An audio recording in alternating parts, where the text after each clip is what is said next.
this is the MCU is focusing on gods. Okay, now I want to read this off to you guys, because this really triggered my lower brain. So the Disney Plus Eyes of Wakanda series will reportedly feature some of the Greek gods. Achilles is said to appear in the series via Daniel RPK. Now, when the Eyes of Wakanda show was first brought up, I was really questioning a lot of, like, because obviously this is about King T'Chaka. I think King T'Chaka's cool. I really like that opening scene in Black Panther with him and his brother, bro. Really dope. I mean, and by the way, I go back and forth. I still love the Black Panther costume where he can take off the helmet. Not gonna lie. The nanotech suit got annoying after a point. But anyways, we're not gonna talk about that right now. But I am really interested in the fact that they are dealing with Greek gods, mostly because here's the question that I have for you, right?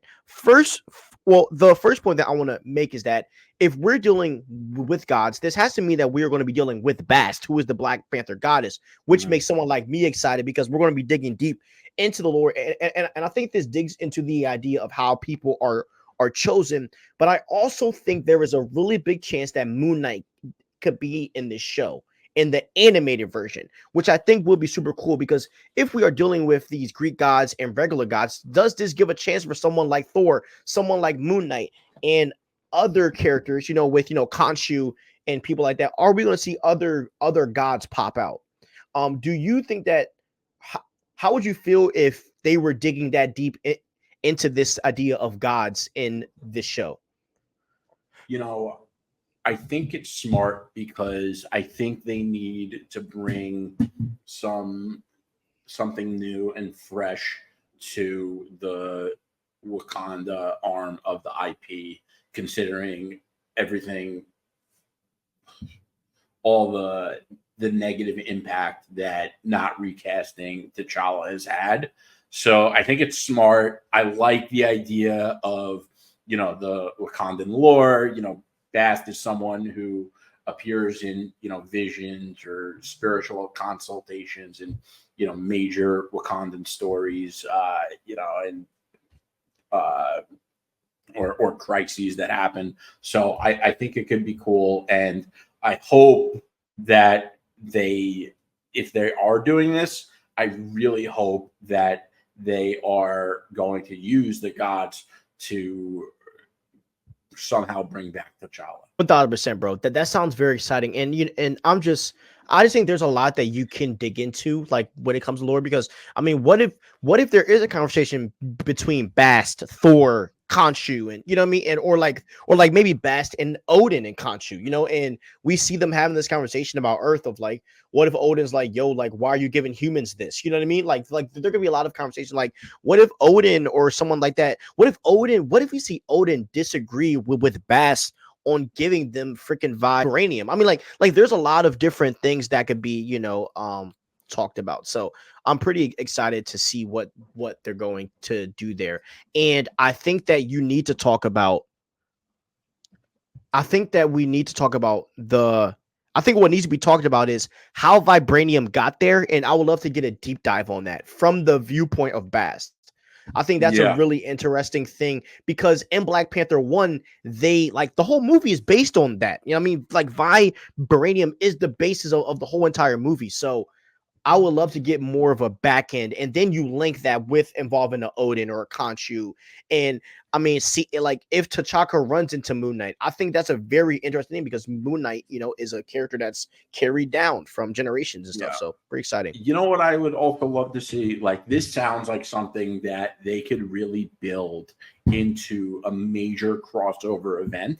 And like, I would love to see a crossover event that is led into by multiple projects that isn't necessarily the main crossover event. So like, we could have this new God's storyline play out, be built on, and we could also have Avengers 5 into Avengers Secret Wars coexist. Like, that's one of the things that's so cool about the comics, that like multiple things could be going on at once.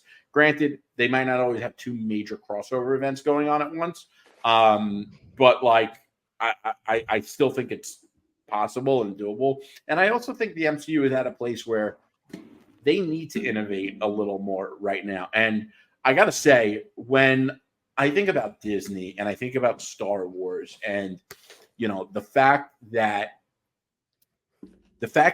George Lucas left Star Wars with storyboards for the sequels that they didn't use, it makes me think that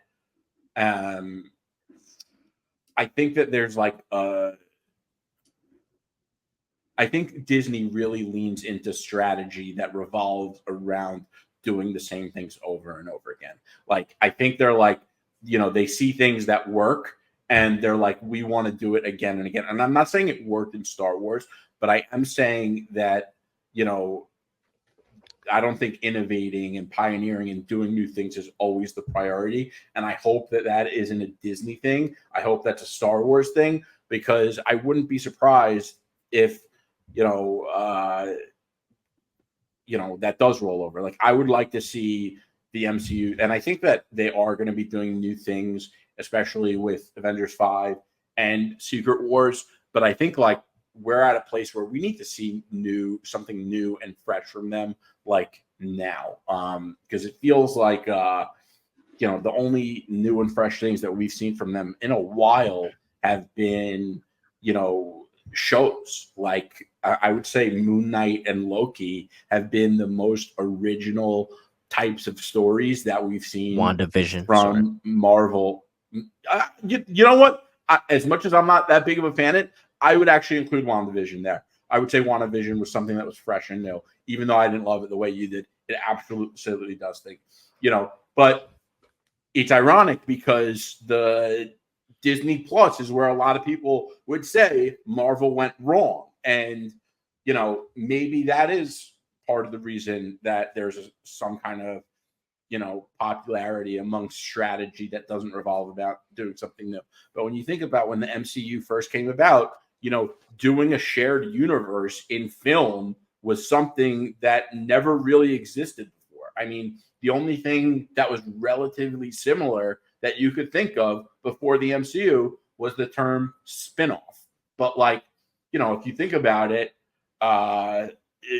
Avengers 5 is technically like a 20-something sequel to Iron Man 1. And I think that's awesome.